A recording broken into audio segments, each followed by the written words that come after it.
മുറ്റത്തുള്ള ലോറോ പെറ്റോലും ചെടിയിൽ ഒരു ചെറിയ കുരുവി വന്നിട്ട് കൂട് കൂട്ടിന് കേട്ടോ. അപ്പോൾ അത് കാണാമെന്ന് വിചാരിച്ചിട്ടാണ് ഇന്ന് രാവിലെ ഇവിടെ വന്നിരിക്കുന്നത്.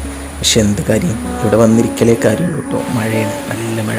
അങ്ങനെ കുരുവിക്കൂടും കണ്ടില്ല, ലോറോ പെറ്റോലും കണ്ടില്ല. അപ്പോഴേക്കും മലിബേബി ഉണന്ന് കയ്യിലായിട്ടുണ്ടേ.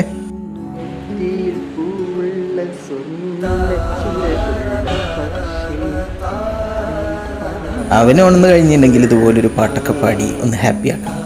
ചായ ഉണ്ടാക്കണത് ഇങ്ങനെ കേട്ടോ, പഞ്ചസാരയും വെള്ളവും കൂടി ഒരുമിച്ചിട്ട് പൊടിയിട്ടിട്ട് ഈ ഒരു രീതിയിലാവുമ്പോൾ അടിപൊളിയാണ്. കട്ടൻ ചായ എടുത്ത് വെച്ചപ്പോൾ ഈ ഒരു ചീസ് കോഴ്സൻ്റ് ആണ് കേട്ടോ ഇന്നത്തെ സ്പെഷ്യല്. ഇത് കിട്ടിയപ്പോൾ മിയക്കുട്ടി ഭയങ്കര ഹാപ്പിയാണ് കേട്ടോ. അതാണ് ഈ ഒരു സന്തോഷം.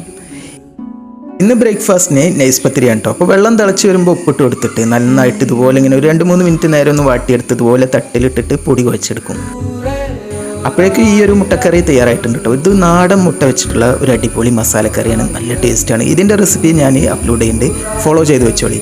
അപ്പം നൈസ് പത്തിരിയൊക്കെ ഇതുപോലെ ഇങ്ങനെ വിറകടുപ്പിൽ ഉണ്ടാക്കുമ്പോഴേ അടിപൊളി ടേസ്റ്റാണ് കേട്ടോ. ഈ ഒരു രീതിയിൽ കുറച്ച് വലിയ പത്തിരിയായിട്ടാണ് ഇന്ന് പരത്തിയെടുത്തിട്ടോ, അടിപൊളിയാണ് കേട്ടോ. അപ്പോൾ ഇതുപോലെയൊക്കെയാണ് ഇന്നത്തെ മോർണിംഗ്. അപ്പം ഫോളോ ചെയ്യണേ.